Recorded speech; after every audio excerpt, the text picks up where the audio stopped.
सिंध जे वॾे वज़ीर सैयद मुराद अली शाह सखर बैराज जी बहाली ऐं अपग्रेडेशन मनसूबे जो इफ़्तिताह करे छॾियो। इफ़्तिताही तक़रीब खे ख़िताब कंदे वॾे वज़ीर सैयद मुराद अली शाह जो चवणु आहे त सिंध जो तारीख़ी आबी मनसूबो कामयाबी सां अॻिते वधी रहियो आहे। हुन चयो त सखर बैराज मनसूबो लखें ख़ानदाननि जे मुस्तक़बिल खे महफ़ूज़ बणाईंदो। सिंध जे वॾे वज़ीर जो चवणु आहे त सखर बैराज जा 44 दरवाज़ा जदीद तरीन निज़ाम तहत तब्दील किया विया आहिनि।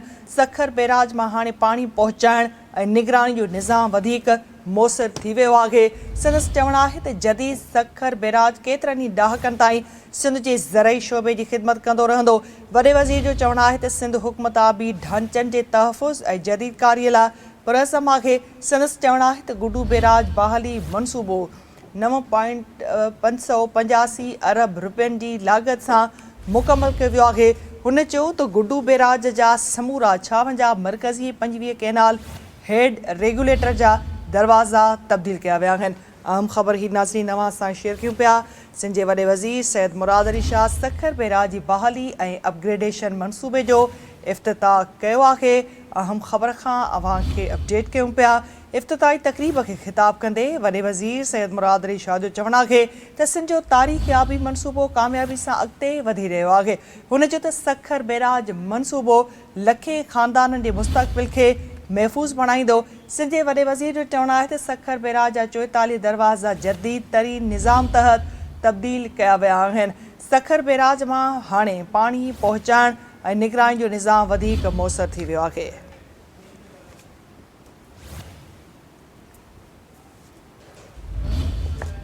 अवां खे अपडेट कयूं पिया नाज़रीन। सिंध जे वॾे वज़ीर सैयद मुराद अली शाह सखर बैराज जी बहाली ऐं अपग्रेडेशन मनसूबे जो इफ़्तिताह कयो आहे। इफ़्तिताही तक़रीब खे ख़िताब कंदे वॾे वज़ीर जो छा चवणु हुयो मालूम करण लाइ असां राब्तो कयो आहे सखर में Sindh TV news reporter Nazakat Jatoi सां। नज़ाकत, कहिड़ा अपडेट्स अथव इन ख़बर जा?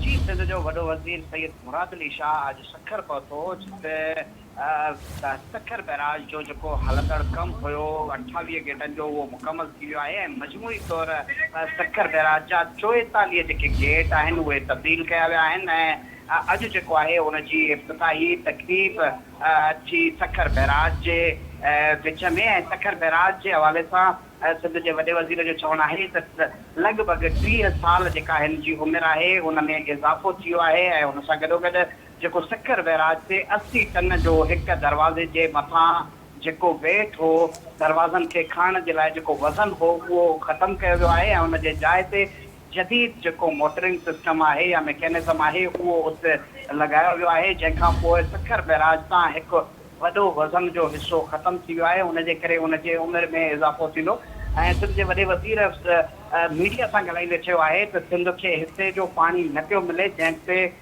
सिंध मुल्क जे वज़ीर आज़म खे ख़त लिखी आगाह कयो त जॾहिं पोएं साल जे भेट में हिन साल पाणी वधीक आहे त सिंध खे घटि पाणी छो पियो मिले। हुन चयो त इन मामले ते इरसा सां पिणु मीटिंग थी आहे ऐं इरसा पारां पहिरियों इहो तस्लीम न पियो कयो वियो त सिंध जो पाणी जेको आहे उहो घटि आहे जंहिंजे असांजे ब्रीफिंग बैदि जेको आहे हुननि तस्लीम कयो त सिंध खे सख़्तु जेको आहे पाणी जी खोट जो मसइलो आहे। हुन खां पोइ सखर बैराज ते ॻाल्हाईंदे चयो आहे त असीं पंहिंजे हिसे जो पाणी अॻु बि वरितो हो ऐं हाणे बि ज़रूरु वठंदासीं। जी ठीकु आहे नज़ाकत, अपडेट करण लाइ वॾी महिरबानी।